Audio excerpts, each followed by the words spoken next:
Part 2. A Glasshouse of Secrets. The shattered remnants of the vase glittered in shards across the living room floor.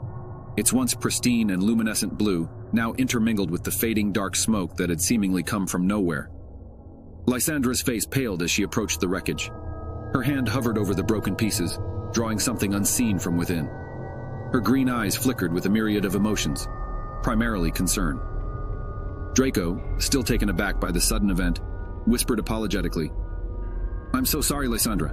I only wanted to move it a bit to fix the table leg. I didn't think..." Naraya intervened, her voice firm.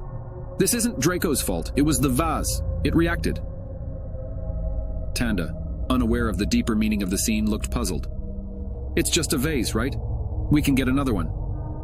Lysandra turned to face her younger daughter, trying to hide the panic in her eyes. "No, dear, we can't. That vase has been in our family for generations. It's irreplaceable." "But why did it smoke and shatter?" Tanda inquired, her voice tinged with curiosity. Lysandra sighed, realizing she could no longer keep her younger daughter in the dark.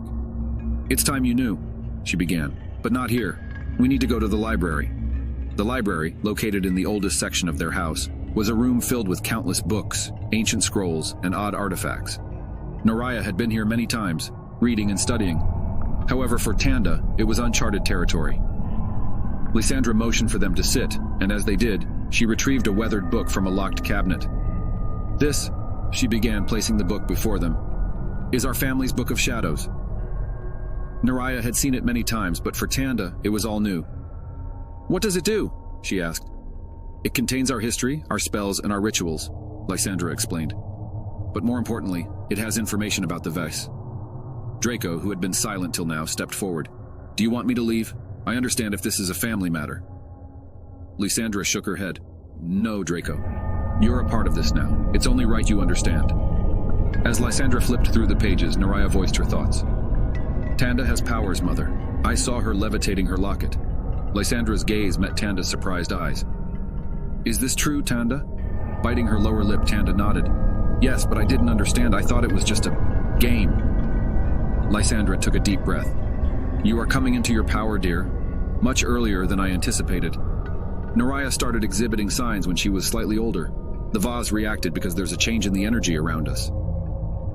She stopped at a page with an illustration of the vase. The text around it was in an ancient script. As Lysandra began reading aloud, the room filled with an electrifying atmosphere. "The vase was a gift to our ancestors from the spirits of Sleepy Hollow. It acted as a beacon, protecting us from negative forces.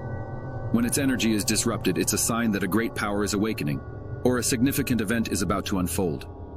Naraya gulped. "So it's breaking...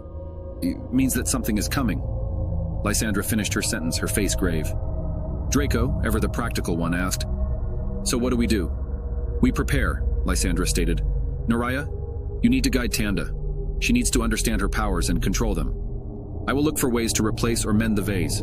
And Draco, we need your skills to fortify our home, both physically and magically." Everyone nodded in agreement, understanding the gravity of their tasks. The days that followed were filled with lessons, rituals, and preparations.